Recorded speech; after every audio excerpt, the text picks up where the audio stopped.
Now it's time for Open House, sponsored by Pyramid Heating and Cooling. You might have seen him on This Old House or Ask This Old House, and I'm really happy to have here in the studio today, Ross Trethewey. Welcome to Around the House Northwest, my friend. Eric, thanks for having me. Super excited to be here. Man, thanks. And first off, I got to address it. What was it like growing up in the best master class of home improvement of all time? I mean, I was so lucky and fortunate, to have five uncles that were some of the best in the construction business. Having my dad obviously be the plumbing and heating expert on This Old House, to Tom Silva, his expertise on so many things, carpentry and beyond. Norm Abram, obviously the master Sure. carpenter, measure twice, cut once. Roger Cook on landscaping, irrigation, all another things legend. masonry. And then obviously Kevin O'Connor, the host, who plays kind of like the dumb guy on the show, but He's man, not. that guy is really smart, laser focused, really smart. I think he's got a photographic memory. But yeah, so just to have those guys, and grow up around the guys and be on the show, be a kid on the show, kind of watching in the background, just learning so much stuff through osmosis and just being around it was, just a privilege. So Yeah, it's great. And now you're off in your own world and on This Old House, which is cool. I wanted to ask you today, there's so much confusion out there because the world of conditioning that air inside the house and treating it seems to be changing on a week by week basis. They Mhm. just and they're in the middle of changing all the heat pump technology over. There's so many things changing right now. I wanted to get your take on basically heating and cooling your home and creating something healthy inside. What I like Yep. talking to you about is you're agnostic from all this. So this isn't a brand discussion, but what do you Yep. see out there with technology and where's that taking us? Yeah, so I mean, you're right. Things are changing really fast. It's like every 3 to 6 months there's a new product coming out. And I think we're starting to experience, of course, you see it on the news, the electrification movement. Sure. And the reason that electrification movement is really happening is because it's synergistic to heat and cool your building with electricity and then supplement that energy with solar or wind, right? So that's where people are trying to get to these kind of net zero. The idea of having my roof generate the electricity that heats and cools my building is basically the kind of the concept where heat pumps really came from. Sure. And the technology used to be not there to be able to heat buildings with heat pumps, right? They didn't have the technology. They didn't have the time track record way back when, but now they do, right? And they work in cold climates. They work in hot climates. You hear the word inverter compressors, you hear vapor injection, you hear all these technical terms. And basically, these are just things that are technology improvements that allow the systems to grab heat when it's really cold outside and to also reject heat when it's really hot outside. So that's, heat pumps move heat from inside the building to outside in summer mode. And then in wintertime, they move heat from outside to inside. And I think a lot of people just misunderstand. They're like, well, it's negative 13 out. How can it get heat there? And it's like, people don't realize that there's actually a lot of heat at negative 13 Fahrenheit, Yeah. but for our bodies, it feels cold. But for a heat pump, negative 459 would be absolute zero, right? So like, Yeah. just to put it in context, negative 459 is a lot colder than negative 13. So, there's still heat in the air at negative 13, even though it doesn't feel that way at times. So, Yeah. And it's amazing. I mean, I put in my house here a couple of years ago, a heat pump water heater. And that yep, saved me with my energy rates here in Portland. It saved me a couple $100 a year. And I went from gas, and I love gas, but I went from gas to electric. I went from a yep, 40-gallon gas water heater to an 80-gallon heat pump.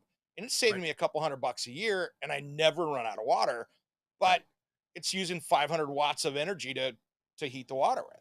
That's right. That's right. Yeah. You compare a heat pump water heater to electric resistance tank type water heaters, or comparing it to a gas, water heater. The heat pumps are phenomenal. COP is close to 2. So it Yeah. means you put $1 worth of energy in, you get $2 worth of heat in terms of hot water out. So it's 200% efficient. So there's no boiler that I know of, or no gas heater I know of that can do that kind of efficiency. So, part of that is depending on what your utility costs are, right? Sure. So your electric rate versus your gas rate, what you pay for each of those. So that can be variable across the country. Mhm. But in most parts of the country, switching to an electric air source heat pump water heater is going to save most people money, Yeah. right? Unless you're paying 30 cents a kilowatt hour or some really high rate that Yeah. we do in some states. Yeah.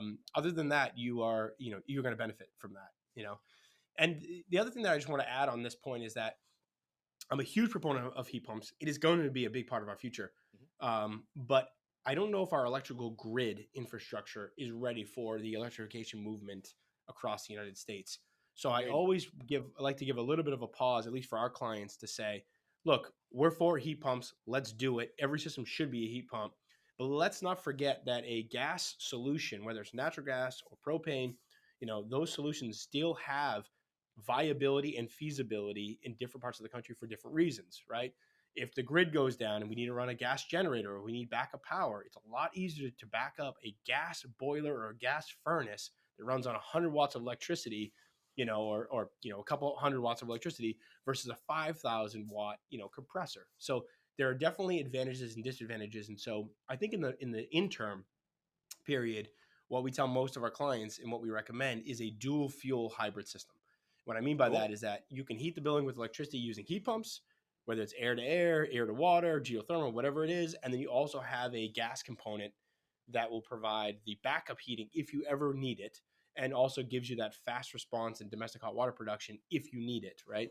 And Yeah. so there are advantages again to all systems, but that's one way that we can kind of bridge the gap to a fully electrified home until the grid catches up. One other question for you, man. What would you tell people out there now these days? Because, air quality is such a big deal out there, right? I mean, Hmm. it's such a huge discussion after COVID and everything else out there. And there's a lot of great systems and there are a lot of not so great systems. What would you recommend to people out there, to our viewing audience, to keep that house as healthy as they can with indoor air quality? Yeah, yeah. So, well, the first thing I always recommend to everybody is just, get a consumer grade IAQ monitor. You don't know what you don't measure. We have a bunch of these around the office. I have them in my house and stuff like that. There's a bunch of different brands out there, that measure VOCs, particulate matter, radon, um, temperature, relative humidity, pressure, carbon dioxide. So they measure these things, and if you don't measure it, you don't know. You can't use the nose test. You can't pick up radon with your nose, for example. Yeah. So you got to monitor it. So I always recommend everybody. Some of these monitors are $200, $300, $400. Just get one, put it in your house, and just set it up and let it data log and just see what comes back. You might be perfectly fine, but some houses that we monitor are not fine, and there's some issues there. So what can you do? It really depends on what we're solving for. What are the problems in that house? But normally, what we see is a lot of times we see lack of ventilation.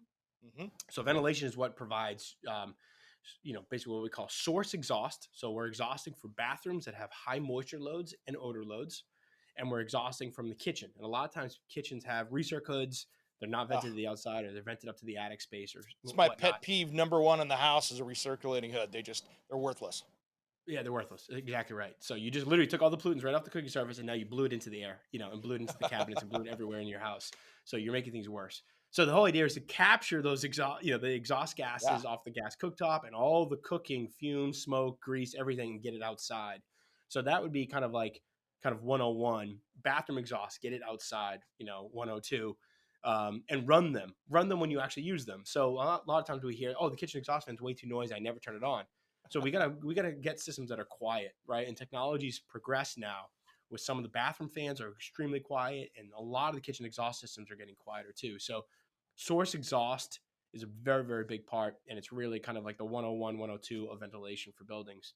You can go a step further and add ERVs and HRVs, right? So ventilation machines, energy recovery ventilators that basically get stale air out of the building, get fresh air into the building. So that's basically mechanical ventilation, but with targeted fresh air, getting it preheated and pre-cooled and delivering it where you want it. You can upgrade your filters. So I don't want everybody to go out and rip out all their old filters and replace them with MERV 13 filters tomorrow, because you might not have a system that can operate under that restriction, right? Amen. So a lot of people don't realize this. When you take out a filter and you upgrade your filter to a higher MERV rating, which is MERV, minimum efficiency reporting value, if you do that, you're adding restriction to your duct system. So the blower typically has to work harder to move air across that filter. It absorbs more particles and contaminants, but it puts more strain on that motor. So if you don't have the properly sized duct system and air handler to do that, then we don't want people swapping out, because that would be bad. You would, potentially burn out a motor, or freeze up a coil, or do other things that you don't want to have happen to you. So filter's a big one.